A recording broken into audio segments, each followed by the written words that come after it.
خليك لي يا غزالي ونطير معاك إلى ليالي، ما تخلي الوقت يسالي يا حبيب الروح.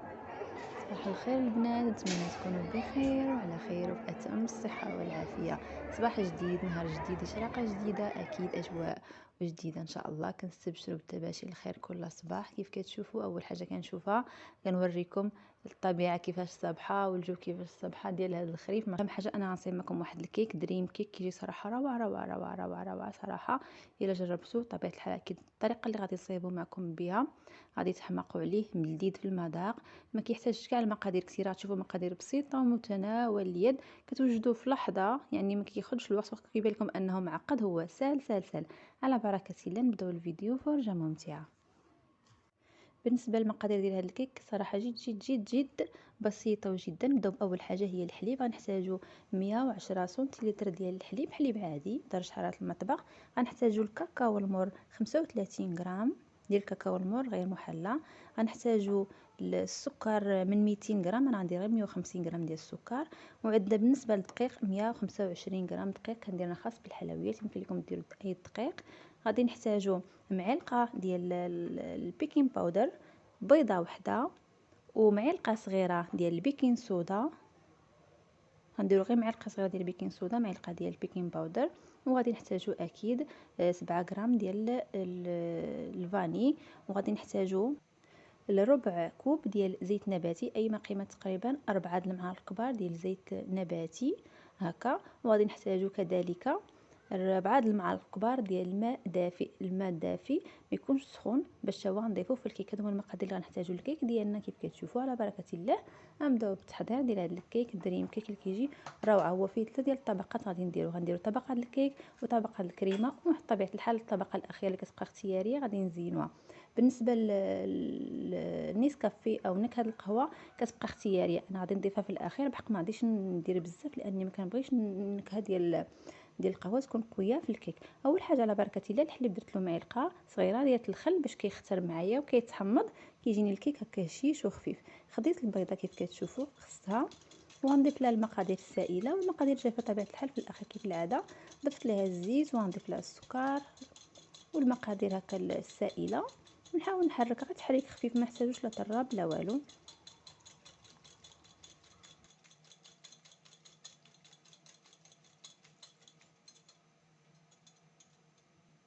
صافي، من بعد ما انسجمت لي العناصر دابا غادي نحاول نضيف المواد الجافه، منها الدقيق ومنها الكاكاو المر.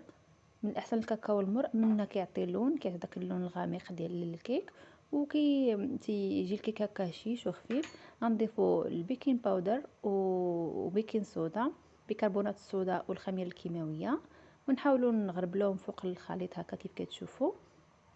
صافي، وهو الخليط ديالنا كيف كتشوفوا الكيك ديالنا هو وجد، يعني ما احتاج لا مقادير لا جهد كبير. نحاول نخلطوا بهذه الطريقه صافي، ومن بعد نوجدو نديروه في طاوه اللي غتدخل الفران طبيعه الحال، ونخليه يطيب. راه كيطيب تقريبا في مده ديال ما كتفوتش 20 دقيقه، لان الكميه هو راه كيتنفخ. واخا الكميه كتبان لكم انه بيضه وحده، راه كيتنفخ تبارك الله، كيجي هشيش ما شاء الله. صافي، من بعد ما غادي يطيب غنخليه يرتاح على جنب في انتظار اننا نحضروا ليه الكريمه اللي غادي نديروها فوق منه، كتجي صراحه لذيذه معاه.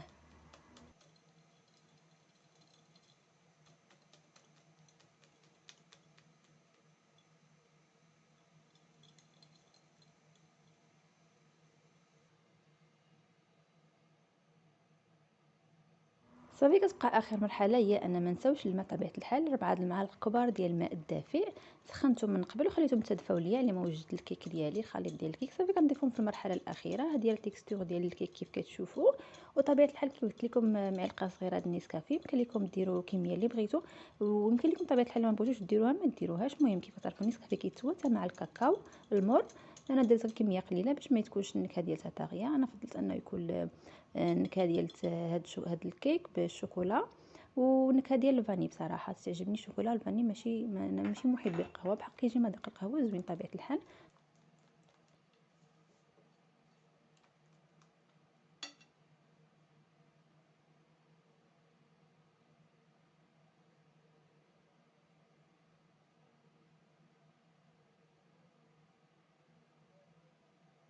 صافي الكيك وجد معايا، غندخلو دابا الفران يطيب ليا. ها هو الشكل ديالو بعد ما خرجته من الفران، ما شاء الله كيجي هشيش خفيف، راه نشف ما شاء الله، محتاج نثقبوه لا والو.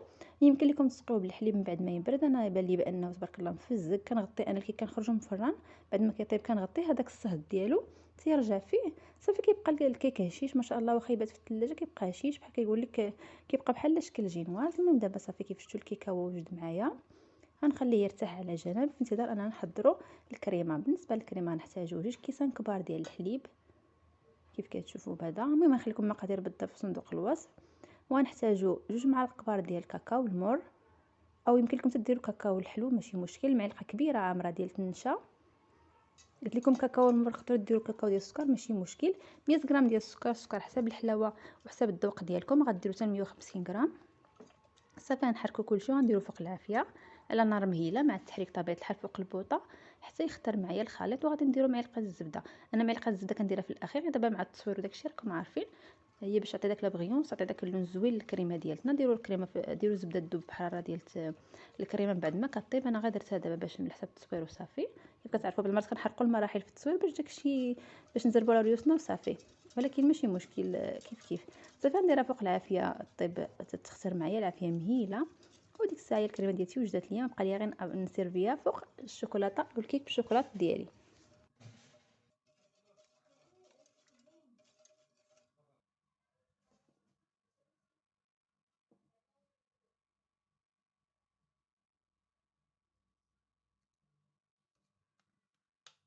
ها هي الكيكه ديالتي قلت لكم بعد ما خليتها بردت لي واحد نص ساعه تقريبا. ضفت منها الكريمه ديالتي وغادي نخلي الكريمه ديالتي. دابا الكيك ديالي راه وجد معايا، يمكن نخليه يبرد شويه وديك الساعه نقدروا نقدموه بصحه وراحه. بحق كيبقى طبيعه الحال غنضيفوا له طبقه اختياريه، طبقه ديال الشوكولاته، غير الشوكولاته الخام بوحدها كنضيفوها كنكبوها فوق منه. هذه كتبقى طبيعه الحال طبقه اختياري، ولكن هو من الاحسن انه كيتسمى دريم كيك. هذا هو كيكون بحال شكل ما هو يا كي على كيجي زعما هو كيك على شكل بودينغ، على شكل ديك مولتن فولتن كيك، يعني ملي كتهرس الطبقه الخارجيه ولتحت شوكولا وسط منهم كيكون ديك الكريمه كيجي بحال شكل مولتن فولتن كيك. كيف كتشوفوا ذوبت الشوكولاته وهو ديك الطبقه ديال الكريمه نشفت معايا، مابقاش كتلصق في الايد. صافي غنضيف الشوكولاته هكا خام ما ضفتلو حتى شي حاجه. ذوبت 250 غرام عفوا 100 غرام ديال الشوكولاط. صافي غادي نديرها وكيبقى لكم اختيار طبيعه الحال. الا بغيتو الشوكولاط يبقى تيبس دخلوا هاد الكيكه للثلاجه. سينو المهم انا نوريكم الطريقه. انا غادي ديك الساعه نسير بها باقا سخونه باش تشوفوا لا تيكستور وتشوفوا كيفاش يجي داكشي. يمكن لكم يا تسيرفيوها هي باقا سخونه او تاكلوها هي بارده بعد ما تخليوها في الثلاجه تبرد. المهم طبيعه الحال كيبقى لكم اختيار. المهم اهم حاجه انك تجي هاد الكيك دريم كيك، يعني كيعيشكم في الخيال صراحه. كيك روعه روعه روعه وما شاء الله جابنيين ما شاء الله. وكيف شفتوا المقادير متواجده معنا في البيت، سهل في التحضير، ما كياخذش منكم تقريبا انا في التوتال ديال التوجد ديالو بالفران وكلشي تقريبا 45 دقيقه نقولوا، بالفران والتبراد والتحضير وكلشي 45 في التوتال. يعني كيك صراحه فيت فيت اي بيان فيت وما شاء الله لذيذ ما شاء الله. قلت لكم هذا هو الشكل ديالو كيف كيجي ما شاء الله. المنظر ديالو روعه روعه روعه.